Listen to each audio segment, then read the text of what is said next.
একজন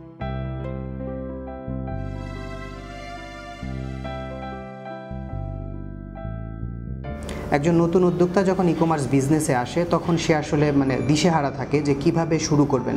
কারণ নতুন উদ্যোক্তাদের স্বাভাবিক যে তার প্রিভিয়াস কোনো এক্সপিরিয়েন্স থাকবে না, তো এই জায়গার যে দুর্বলতাগুলো থাকে সেটা কিন্তু ফিউচারে তার বিজনেসের জন্য একটা বিগ ইস্যু হয়ে দাঁড়ায়। সো বিজনেস প্ল্যানটা যেন সবাই সুন্দরভাবে করতে পারে তারই একটা কিছু বেসিক ধারণা নিয়েই আমাদের আজকের এই ভিডিওটি। তো শুরুতেই আমরা বলে নিই যে আমরা যখন ই-কমার্স বিজনেসের শুরু করব, প্ল্যানের প্রথম অংশতেই থাকছে যেটা যে আমি কি ধরনের পণ্য নিয়ে বাজারে আসতে চাচ্ছি বা আমার ই-কমার্স বিজনেসে আমি আনতে চাচ্ছি, সেই প্রোডাক্টটি সম্পর্কে কি আমার যথেষ্ট ধারণা রয়েছে, এই বিষয়টি কিন্তু খুবই গুরুত্বপূর্ণ। যেমন ধরেন আপনি যদি আজকে ধরেন আপনার ভাই আপনার কোনো রিলেটিভের একটা গ্যাজেট বা ইলেকট্রনিক্সের দোকান আছে এবং সেখান থেকে আপনি ইলেকট্রনিক্সের কোনো পণ্য যদি সোর্স করতে পারেন এবং আপনি তখন চিন্তা করলেন যা আমি তো প্রোডাক্ট পেয়ে গেলাম, আমি এখন একটা ই-কমার্স সাইট করতে পারি, কিন্তু আপনার সেই প্রোডাক্টটি সম্পর্কে কিন্তু তেমন বড় বা বিস্তারিত কোনো বা ভালো কোনো আইডিয়া নেই।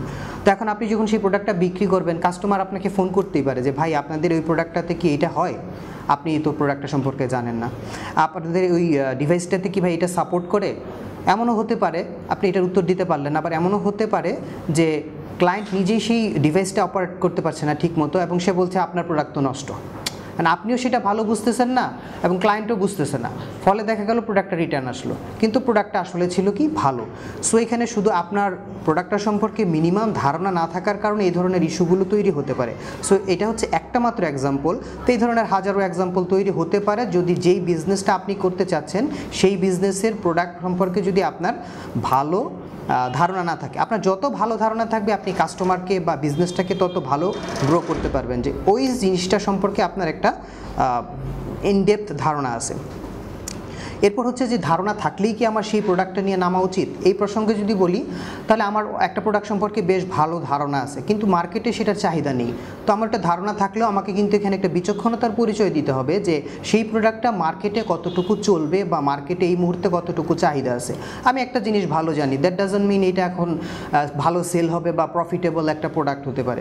সো এরকম বেশ কতগুলি ইস্যু থাকবে আমাদের এই প্রোডাক্ট চুজিংয়ের ক্ষেত্রে এবং প্রোডাক্টের বেসিক ধারণার ক্ষেত্রে। এবার আমরা চলে আসি যে আপনার ক্রেতা কারা হবে, এই বিষয়টা আপনাকে ডিসাইড করতে হবে। আপনার টার্গেট কারা, আপনার কাস্টমার কারা হবে। এখানে কি বয়স্করা কাস্টমার হবে না ইয়াংরা কাস্টমার হবে, এখানে বেকার, যুবক, ছেলে মেয়ে, বড়লোক, গরিব, মধ্যবিত্ত, আপনার শিক্ষিত, অশিক্ষিত, বিভিন্ন শ্রেণী এবং পেশা এবং মেন্টালিটির মানুষগুলো সাধারণত আমাদের ক্রেতা হবে। তো আপনাকে কিন্তু আগে বিবেচনা করে এটা দেখতে হবে যে কোন লেভেলের কাস্টমারের কাছে আপনার এই প্রোডাক্টটা চলতে পারে। আপনার কাস্টমার বেস যারা আছে তাদের ফাইন্যান্সিয়াল কন্ডিশন কেমন, তারা আপনি যখন এই প্রোডাক্টটা তাদের কাছে সেল করবেন আপনি রাইট পিপলের কাছে তাদের মার্কেটিং করতে পারছেন কিনা। একটা আমি ক্যামেরা যদি 1 লাখ টাকা দামের একটা ক্যামেরা এখন একটা এটা কেনার সামর্থ্য নাই এমন একটা লোকের কাছে আমি এটা মার্কেটিং করতেছি, আবার খুব কম দামি একটা প্রোডাক্ট যেটা খুব চিফ, যেটা হয়তো একটা স্টুডেন্ট বা একটা স্কুলের ছেলে একটা কলেজের ছেলে চায়, সেটা আমি একটা কর্পোরেট লোকের কাছে মার্কেটিং করতেছি, তাহলে কিন্তু এটা ভুল জায়গায় ভুল জিনিস চলে যাচ্ছে। সো আপনার ক্রেতা কারা, তাদের চাহিদা কি, তারা কি চায়, কোন বয়সের মানুষের মেন্টালিটি কেমন, এগুলো আমাদের ভালো করে বুঝতে হবে।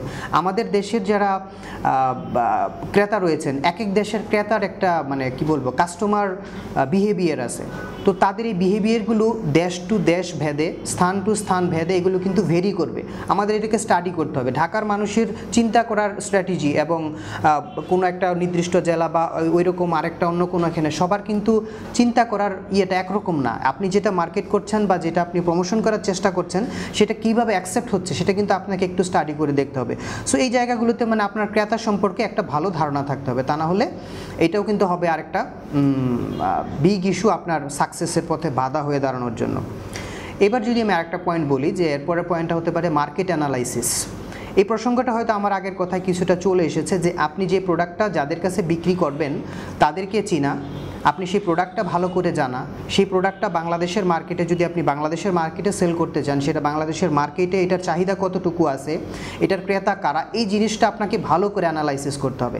আপনি অনেক রিসার্চ করে দেখলেন যে না এই জিনিসটার বেশ ভালো চাহিদা আছে, কিন্তু আপনি এইটা রিসার্চ করে দেখলেন না যে চাহিদা আছে এবং সাপ্লাইও ঠিক সাপ্লাইও প্রচুর আছে। সো যেখানে চাহিদা আছে, সাপ্লাই আছে, সেখানে পর্যাপ্ত সাপ্লাই আছে, সেখানে আপনি যদি এখন একজন নিউ কামার হিসেবে যান, মেবি আপনি গেইন নাও করতে পারেন। সো চাহিদা থাকলেই যে সেটা আপনাকে যোগান দিয়ে সেখানে করতে হবে এমন কিন্তু না।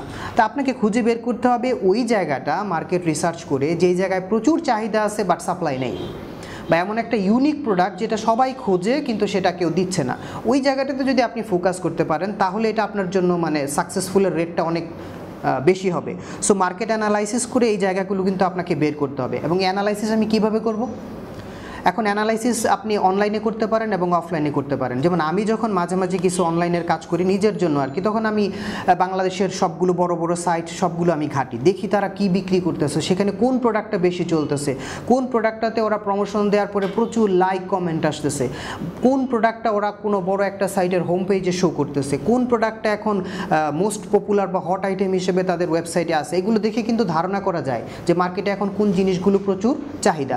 আপনি যদি বাইরের প্রোডাক্টের দিকেও চিন্তা করেন তাহলে বাইরের সাইটগুলিতে যদি একটু ভিজিট করেন, সেখানেও কিন্তু বড় বড় সাইটে ওদের যে ট্রেন্ডিং পলিসি আছে ওখানে একটা গ্রাফ থাকে যে হ্যাঁ এই সপ্তাহের জন্য টপ চার্টে আছে এইগুলো, ওই সপ্তাহের জন্য গত সপ্তাহে টপ চার্টে ছিল এইগুলো, মোস্ট পপুলার প্রোডাক্ট হচ্ছে এইগুলো। সো এইগুলো কিন্তু আমরা অনলাইনে বসে ঘরে বসেই জাস্ট কিছু মেধা এবং কিছু টেকনিক খাটিয়ে যদি রিসার্চ করি তাহলে কিন্তু মার্কেটের একটা জিনিস আমরা ধরে ফেলতে পারবো যে এই জায়গায় ফাঁকা আছে এবং এইগুলো এখন খুব বেশি চলে।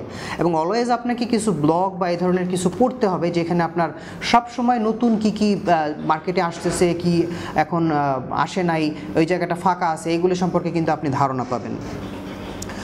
তো এরপর হচ্ছে আরেকটা বিষয় আমরা বলবো, সেটাকে কম্পিটিটর অ্যানালাইসিস। আপনি যখন একটা প্রোডাক্ট মার্কেটে নিয়ে আসলেন, সেই প্রোডাক্ট মার্কেটে আপনি ছাড়াও যদি আরও 10 জন, 100 জন, 1000 জন বিক্রি করে থাকে, আপনার প্রতিযোগী কারা, প্রতিদ্বন্দ্বী কারা, তাদের সম্পর্কে আপনার একটা ভালো ধারণা রাখতে হবে যে ওরা যদি এই প্রোডাক্টটা খুব ভালোভাবে বিক্রি করে এবং সেটা মার্কেটিং করে, আপনি তখন চিন্তা করবেন যে হ্যাঁ এখানে এতজন লোক এই জিনিস এইভাবে বিক্রি করছে, সো আমি এটা কি বিক্রি করব না করব না। মানে কম্পিটিটরের দুর্বল জায়গাগুলো ফাইন্ড আউট করে সেইখানে আপনি পুশ করবেন আপনার মার্কেটিং পলিসিকে এবং আপনার মানে জায়গাটাকে, যে আমি এই জায়গাটাতে হিট করব, এই জায়গাটাতে আমি সেল করব। তো এই কম্পিটিটর অ্যানালাইসিস আমাদের দেশে অনেকেই করে না আসলে, মানে অনেকে আবার সেটা স্টাডি নিজেরাও আসলে ই কমার্স জাস্ট চলে আসে, এটা একটা জিনিস যে না ই কমার্স করবো। এখানে আরেকটা কথা মানে চলে আসলো যেটা, যে আপনি কখনো হুজুগে কিন্তু নেমে যাবেন না। আপনি যেই বিষয়টা নিয়ে নামতেছেন সেটা অবশ্যই স্টাডি করে নামবেন, সেটা সম্পর্কে পর্যাপ্ত তথ্য এবং জ্ঞান নিয়ে নামবেন। সেটা এমন নয় যে আপনি 5 বছর স্টাডি করে সেটাকে নামেন। আমাদের ইকেবের ব্লগে যে পরিমাণ তথ্য রয়েছে এবং অনলাইন ঘাটলে আপনি ইন্টারন্যাশনালি যে পরিমাণ তথ্য পাবেন, সেটা আপনার বিজনেসটাকে স্টার্ট করার জন্য আই থিঙ্ক এনাফ।